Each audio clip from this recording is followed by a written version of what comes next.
Hello, everyone. Welcome into post-show headlines. I'm Andy Salciunas. This is John Kincade, and it's a Tuesday morning, and we have a lot to unpack on tomorrow's show. Normally, we don't even promote the show, but tomorrow, based off of our conversation with Jeremy Fowler, which you can find on the YouTube page of 97.5 The Fanatic. It was a wild conversation. Like and subscribe. I haven't said that in a while. Yes, please. A lot to unpack tomorrow, and I know that's your first question. So 5 questions, 2 minutes apiece, then we get the hell out of here. What do we got, Mr. Kincade, to start things off? Okay, our conversation with Jeremy Fowler really was, and you should go check it out at the YouTube channel, was really, really insightful. Yeah. And a lot of little different things in it. But he seemed, one thing that he did talk about is, he seemed to have a lot of confidence that the Eagles' problems, he didn't think were reason to sound the big alarm. That he had confidence that things are going to get better. When you hear from someone like Jeremy Fowler, who covers the whole league, who's in locker rooms, who's talking to executives, does that make you feel any better? No. Why is that? Because that means there are problems. Oh, well, there are. He confirmed them. And what if the problems don't get fixed? Okay. How many times have you, think of one of your buddies, or maybe you had this in your personal life. Sure. I don't know what your dating history was before your wonderful wife, Christina. My first serious girlfriend is in jail for life for being a contract hiring murderer. Sure. Then. So I didn't have the best judgment necessarily. So you know people that were going through a really rough patch with a girlfriend, and then you do like the getaway, right? You go away for a week and you have a great time. Yeah. You're on vacation, everything's beautiful, it's Yeah, great. yeah. That's like a nice week 7 win. But then the next week, when you come back home and she's doing something that you don't like, you're doing something that she doesn't like, and then all of a sudden you remember, oh yeah, that 1 week was really fun, but that was kind of just the lipstick on the pig week. Because she's still the person and I'm still the person, and together we're still that people. So Jalen and AJ could have a day where Jalen throws for 320 and AJ's got 8 catches for 120 yards and they're all touchdown. smiling. It's they're great. all smiling. And then the next week they struggle again. Are they going to say, but you know what, we had that 1 week? Or are they going to say, damn, this has been kind of a continuation and that week was the outlier? The outlier. That's what I'm saying. So they can be fixed. I'm not saying these are unfixable problems. All right, like these problems. That's not the only problem this Eagles team has. No, I know. Injuries that I don't know when these guys are going to come back. The lack of edge rusher depth and cornerback. Jeremy Fowler and every reporter in the world, this is not me taking a shot at Jeremy Fowler, every reporter says the same thing. Well, you know Howie Roseman's going to be active, right? Right. Okay, how do I know he's going to trade for the correct player? We've seen his in-season trades actually not be that good. I think he's had really some iffy success. So trades. When Jeremy Fowler confirms that there's problems, his belief may be that they get better. To me, I go, well, I have to see it first, but the fact that you're confirming that there's problems scares the crap out of me. Okay. So that didn't make me feel any better. Thanks a lot. You're welcome. What's question 2? Maybe this will make us feel better. All right. Well, here's one that we talked about a little bit in the show today. So we found out yesterday after our show, and we talked about it today on our show. Rob Thompson's coming back, according to multiple published reports. He's having a press conference on Thursday. Yes. So what do you think about if the Phillies, if we find out that Rob Thompson's coming back, but they're firing coaches? How do you rationalize that in your brain? And how do you think the Phillies will articulate it to the fan base?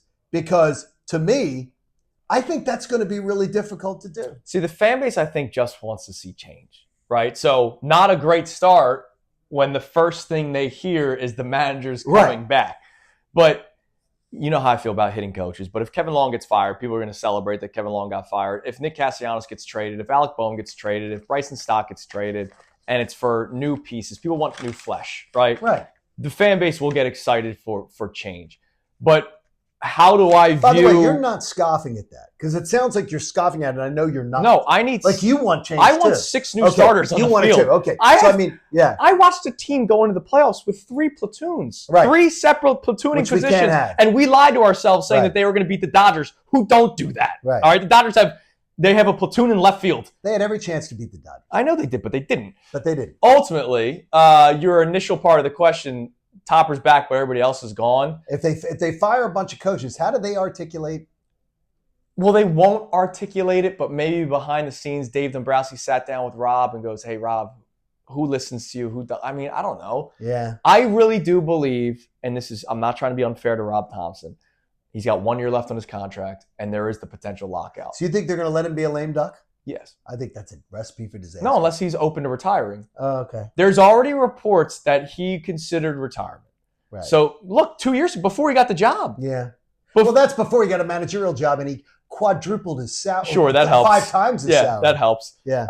I would not be surprised if maybe even during the press conference we hear this is his last year. This is Rob's going to retire. Okay. All right. Do I have question 3? Yeah, you have question 3. I folded you have my number paper. 3. Why did I fold? You folded it up like you're in a test in class. Question number 3. Yeah. All right. Oh, here we go. You asked me yesterday. Yes. What will keep me engaged with the Flyers all season long? And last night was a good game. Yes, it was. And I've been engaged the last 2 years. You just don't see me as active on social media about it. I do believe even you and I talking about it, like I know what you're really engaged in. Yes.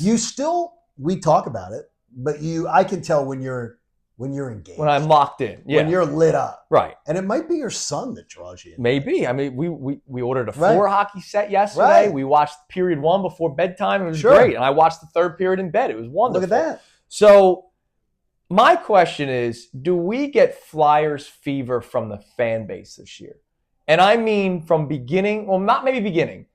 Do we start getting casual fans or fans that aren't more like me where they were checked out a couple of years ago, but they go, you know what?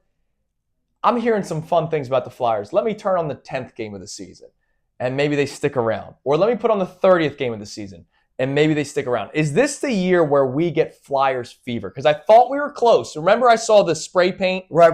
And you on saw the side of 676. It said, let's go Flyers. That was 3 years ago. I don't think we've gotten to that point yet. Well, 7 of the next 8 are at home. Okay. To start the year, Rick Tocchet very excited about being able to have a lot of practice, and the schedule sort of gives them some off days and everything like that. Like they had a game last night. They have no game till Thursday night, and then they play again Saturday. So he gets some time to really implement his system. And the way this team's playing right now, right off the bat, it seems like they're really buying into what Rick's asking them to do. Yeah. I think it could catch some Flyers fever. I don't think there's a vaccine for it. I think they can catch it. And the thing is, if they were to get off to a good start, where they're up in playoff position and they sort of sustain it through like Christmas into January. Yeah, I think you'd see the barn being packed. Yeah. Last night was great. When that place is full and people are excited, it was awesome. Last night was fun. Like the thing is with Tortorella, people got tired of his press conferences too, right? Like because people are very soft. The snarky, I'm smarter than you, sometimes press conferences. Kind of like Doc Rivers, right? Like, I didn't have a problem with Doc Rivers until he started calling people stupid and they didn't know sports. Right. But like, I don't care I don't need my coach. Like Sirianni annoys me more than Tortorella did last year. Oh yeah, everything's great. We'll figure it out. That annoys me far worse. Like I was fine with Tortorella, but I know that a lot of fans don't like that kind of stuff.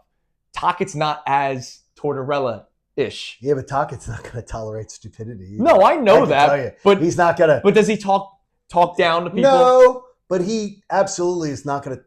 He's not going to tolerate this. Former Flyer, people love that. Yeah, but he's not going to tolerate this Flyers media well. If he doesn't like this Flyers media and the way they cover things, and he doesn't agree, he'll let him have it. Oh yeah, he's going to let you know. I'm just hoping there's Flyers fever this year. I hope so too. It's been fun. I've watched. I can't say every second of every game because bedtime plays a factor. Though. It's been fun to watch. But the first 3 games of this season's been a lot of fun to the point where, think about it. This is where I'm at right now, and maybe this is a good sign because I am a casual, right? I think you're a casual. I know. You're more than a casual. I know. I have NLCS Game 1. Right. Bills, Falcons, Monday Night Football with the Commanders-Bears. Bears, right. And I put the Flyers back on after putting my son to bed. That's fantastic. And I wonder how many other people will start doing that. Well, if they keep winning, I think you will. All right, what's question 4, John? Okay, I'm walking around the Xfinity Mobile Arena last night on its 4th name change? 4th or 5th? I don't know. But whatever. Whatever. There was something before the Wells Fargo. I think it's 3rd. Yeah, okay. Well, the Flyers and Sixers are getting a Center, Wells Fargo Center. Now they're getting a new arena. Okay. Do they really need one? No.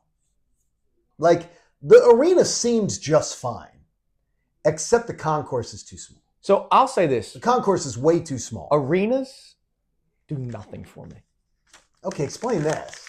I'm more of like the visual outside, the way the building it, like Citizens Bank Really? Park. Citizens Bank Park is perfect. It's like a picture perfect. No, it's perfect. It's perfect. Yeah, picture perfect, right? The reason why people ripped the vet was because it was a bowl. No, so the Citizens Bank Park is absolute perfection. An arena. Do you hear any Phillies fans say, "Can't wait till we get a new stadium"? No, I really never. I hope CBP stays for a long time. No, I hope we're there in 50 years. For a long, it's long nice. time. Okay. But like, you know, even when they left the Spectrum, like I was just like, all right, new what? See, I think there's something to me, Xfinity Mobile Arena has a very impersonal quality to it.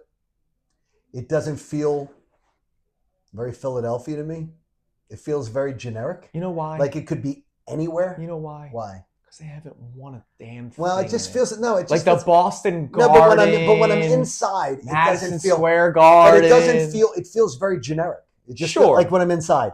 I really would like to see the new arena be more, almost like they did Camden Yards and they did Citizens Bank Park, where it's almost more of a retro feel, a more retro new stadium feel, where they went back to a more retro look. Yeah, but what's a retro closer, in building? Where the seats are stacked up instead of the big bowl. Okay. Where things are stacked up. So noise is more of a thing. I don't know. They got to do something, but it was I do wonder because it has a little bit of an impersonal feel to it. Yeah, to me, arenas. It doesn't do anything for you. For me, baseball, football, I go, wow, that's a cool stadium. Arenas, I go, whatever. By the way, the only thing I care about is location. By the way, there is like a 12th Street in the one food court. Yes, last night. So Joe and I are having dinner, and we each got a beer. Cost an arm and a leg, by the way. Mm-hmm. The draft beer, I couldn't believe it. Mm-hmm. But it was a good beer. And we were at section 116, the food court at 116. I had a hot roast beef sandwich with provolone. I love that. Sharp Rose. It was $12.99. Yeah. Food. I think that's fantastic. Food. That was fantastic. By the way, you can find better food deals than alcohol at games. $12.99? I was like, are you kidding me? And it was a good size sandwich. Yeah. I was impressed. And at the Buccaneers Stadium, I got that popcorn chicken. So did your cousin Matt.